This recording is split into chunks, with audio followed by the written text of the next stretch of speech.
I am so excited to talk to you about AllSides. AllSides provides tools for a better informed and empathetic society. We discovered that teachers were using our balanced news tools in their classroom, and then they started asking us for more, and we wanted to give it to them. We do sell school memberships that give students direct access, that give students direct ad-free access to allsides.com. That's going to be compliant with COPA, FERPA, and local student data privacy regulations whenever possible. But everything I'm going to show you today is available for free for you to use. Let's get started on AllSides for Schools landing page, which you can access by visiting allsides.com/schools or by clicking schools from our main menu. From here, you can easily see everything you will need for the lesson. AllSides is flexible, and there are a lot of different ways to use our tools and resources. I'm going to highlight some of the most common and effective ways teachers are using AllSides to teach current events. After that, we will do a quick activity using all stances, and I will leave some time at the end to answer any questions that you have. The first way to use AllSides is to just teach the news. Our homepage features our headline roundups, where we present articles on the same topic from different outlets on the left, center, and right, side by side, so you can get the whole picture and read different perspectives very quickly. This is one of my favorite all stances because it really highlights how people can get their news from different sources and really walk away with very, very different impressions on what's actually happening.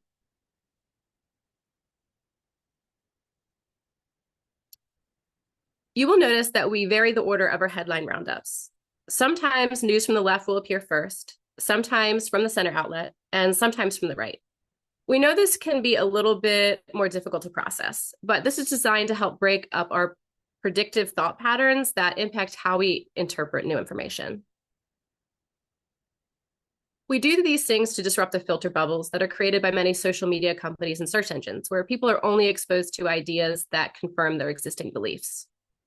AllSides seeks to provide context for complex issues and to expose people to perspectives on all sides of the political spectrum.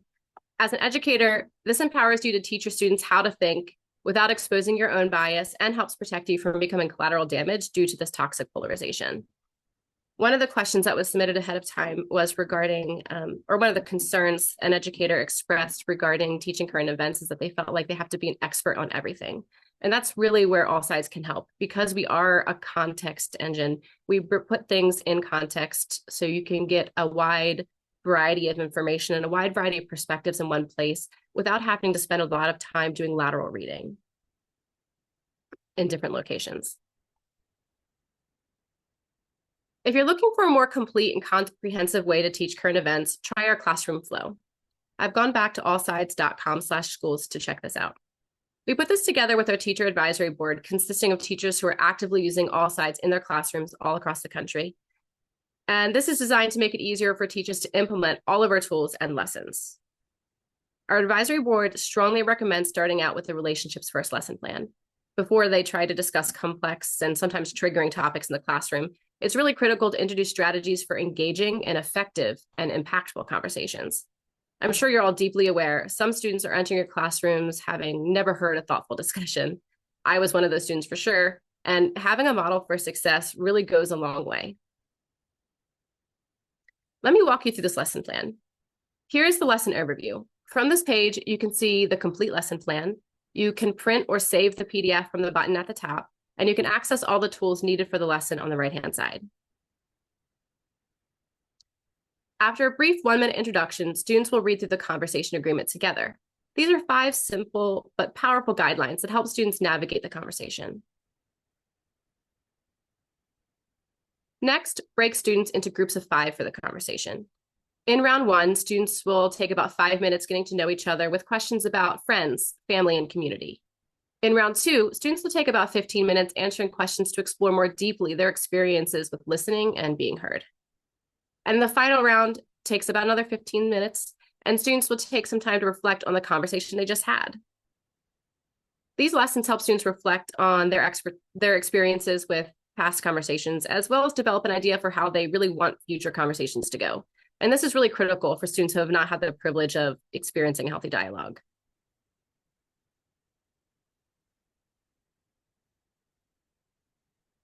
This lesson plan was developed in partnership with Living Room Conversations, and I wanted to take a moment to talk about their approach. These conversation guides have been very thoughtfully and carefully developed, and an 18-month study by Fetzer Institute found that these conversations had both immediate and long-term impact on listening and humanizing the other. And for more information and for hundreds of additional free conversation guides like this, you can visit livingroomconversations.org.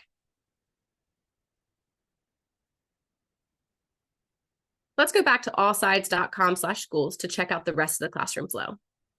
For the next 4 lessons, you can use the written plans in the same format I just showed you with the Relationships First lesson, or you can teach directly from our Google Slides presentation. I'll show you a sample of what the presentation looks like, and you can also check it out using the link in the chat. Let me show you around the slides a little bit. Here's our polarization and bias lesson plan. A slide with the lesson plan details will be hidden in presentation mode, but is here for you to reference. Step-by-step instructions are also broken down and included in the notes section of each slide. In this lesson, students define polarization and identify its causes and consequences. They then define bias and identify its relationship to polarization. We include some fun examples and some easy discussion questions to get started with. Skipping ahead to the next lesson, how to spot media bias. There are 16 types of media bias that we look for here at AllSides. This presentation covers the 8 most common, including real examples from news articles from outlets across the political spectrum. You will notice that we choose examples from a variety of sources with a variety of bias ratings. By using examples from across the political spectrum, we're able to highlight bias without making people feel like we're picking on them or their favorite news outlet. Another educator submitted a concern about having parents angry on both the left and the right after teaching a lesson involving a current news event. And so one of the ways that AllSides helps with this is that by providing balanced news, headlines from left, center, and right, always side by side, examples of bias from different outlets side by side, it prevents people from feeling like they're being personally attacked with these conversations. You will find this slide several times throughout the Google Slide presentation. It's included once with each lesson. One of the reasons why AllSides works in classrooms in all 50 states is that we have a unique approach to bias and information that does not alienate anyone from a particular political background. We believe everyone is biased, and that's okay. A center bias rating from AllSides does not mean a source is perfectly neutral or unbiased or balanced or reasonable or even credible. We encourage people to read outlets from across the political spectrum so they can get the full picture and think for themselves. Let's go back to the classroom flow to check out the rest of the lesson plans. Once students understand the basics, they're ready to practice spotting media bias with the comparing bias lesson plan. And then you can wrap it up with the media bias research report, where students will prepare 1 to 2 pages on an article of their choosing, applying what they've learned. They improve their digital literacy skills by combining critical reading and analytical writing. And if you have time to spare, you can use the teacher-selected topic guide to explore complex topics like free speech, gun control, and climate change with your students. The final way to use AllSides is through Mismatch.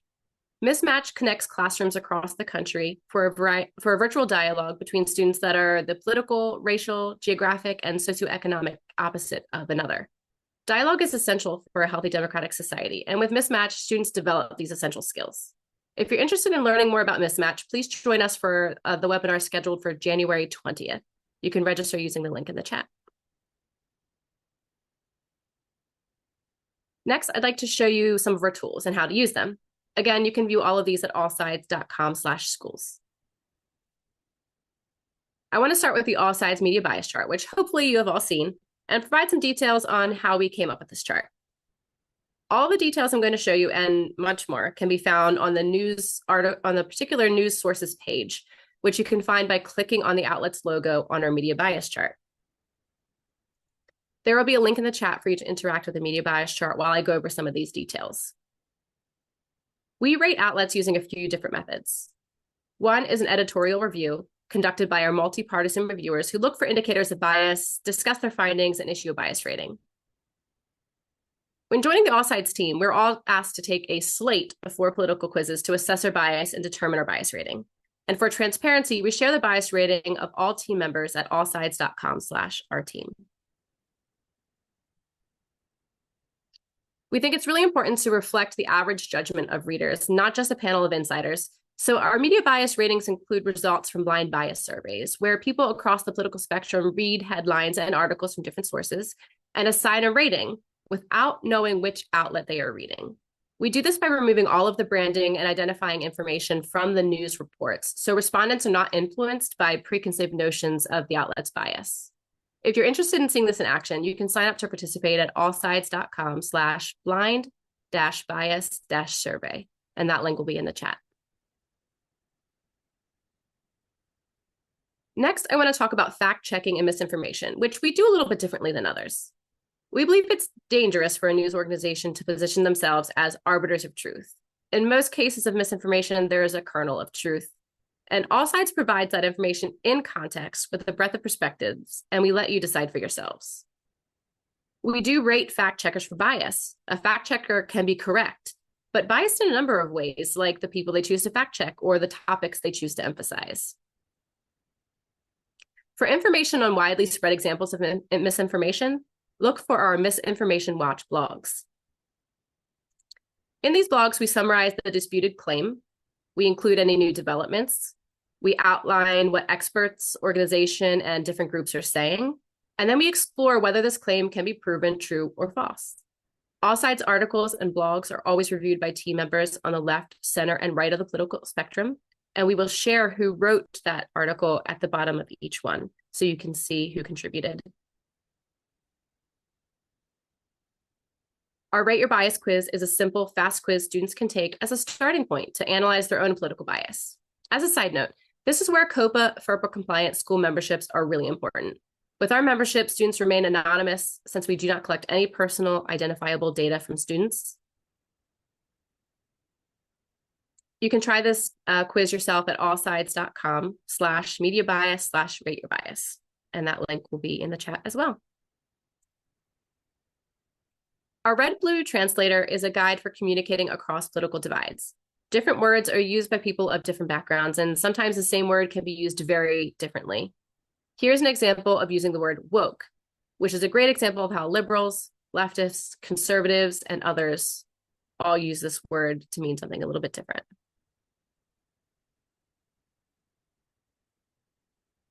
The Similarity Hub is one of our newest offerings and is in partnership with More Like Us. The Similarity Hub shows over 400 examples of common ground between Democrats, Republicans, and all Americans. And this is an ongoing project, and we're always adding new data points. It's a great way to remind students and ourselves that we have a lot more in common than we sometimes feel. It also helps us identify areas where we can work together to make change. Many educators have told me that they spur interest by having students browse our topics page. From here, students can explore an issue that they're already passionate about, but in context and outside of their filter bubbles.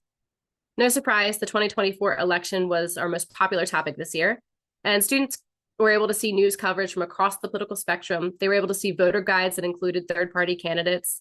They were able to see background information as well as relevant red-blue translator terms, conversation guides, and common ground all in one place.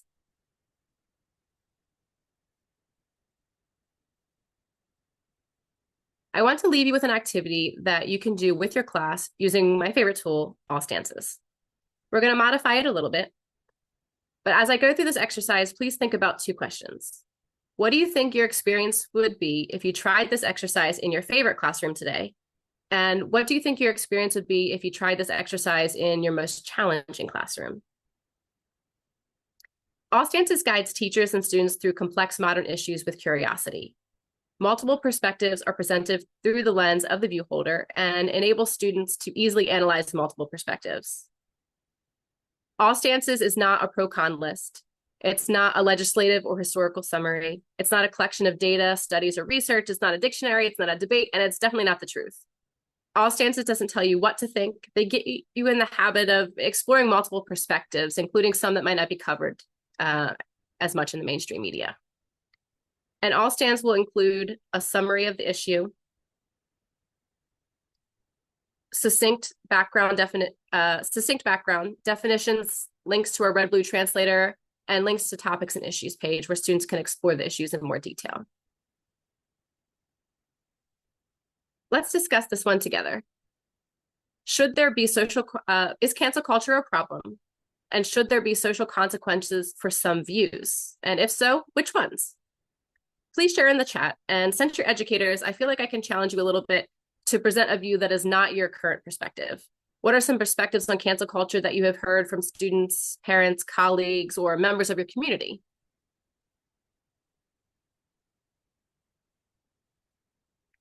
Again, the question is cancel culture a problem? Should there be social consequences for some views? And if so, which ones?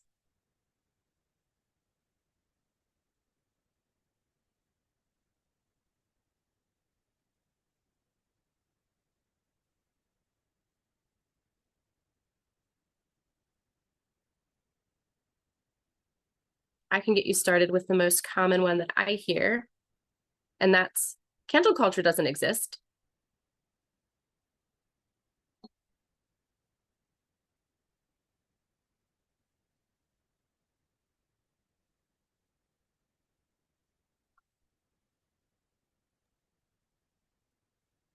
And Heather shared she's heard that it is censoring and not a problem.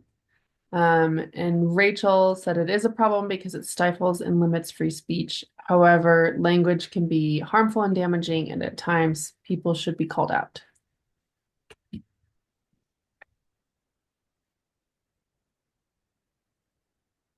Wait another minute. Oh, is a problem. Sorry, Heather. I read it wrong. I appreciate that. Heard that it is censoring and is a problem.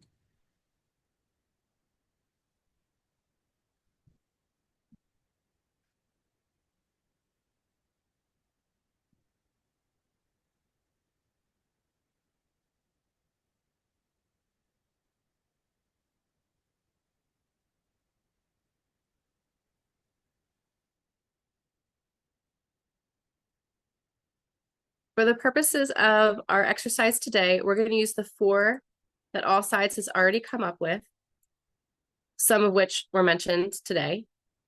The first is that cancel culture doesn't exist.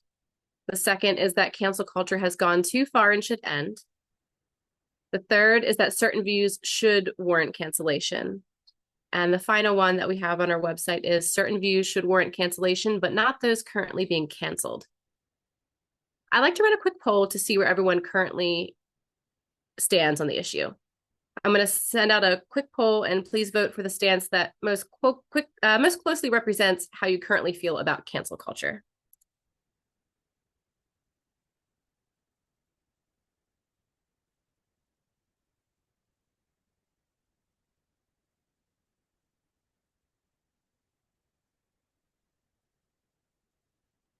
So you should see that poll now. And we'll give about 45 seconds for some feedback to roll in. That now. Here's where you would normally break your students into 4 different groups, and each group would be assigned one of these 4 stances to discuss more in depth. And they would come up with supporting arguments for that stance. For the purpose of this webinar, we're just going to take 5 minutes to independently read through the stances our team came up with. Please visit tinyurl.com/allstances, or you can click on the link in the chat and read through the supporting arguments. Please start with the stance that seems the most different from your current perspective.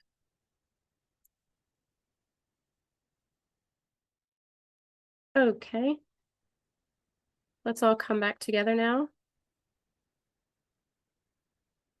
I'd like to run the poll one more time to see how perspectives may have changed after this exercise. Sometimes perspectives change and sometimes they don't. And it's not really a matter of changing minds, but of discovering the humanity in those that may have walked very different lives from us and may currently hold very different perspectives.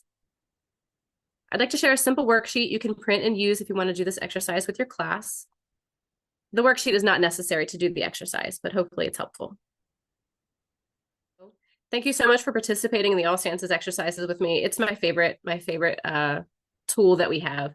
And thank you for prioritizing civics and media literacy and dialogue and teaching current events in your classroom this year. I really hope these exercises and resources allow you to confidently teach the news. There's a QR code here and a link in the chat for a survey. We really appreciate any feedback you have on how we could do better and how we can support you as you approach current events in the classroom. We have plenty of time left. Please ask questions in the chat. If you don't have any questions quite yet, take your time exploring allsides.com.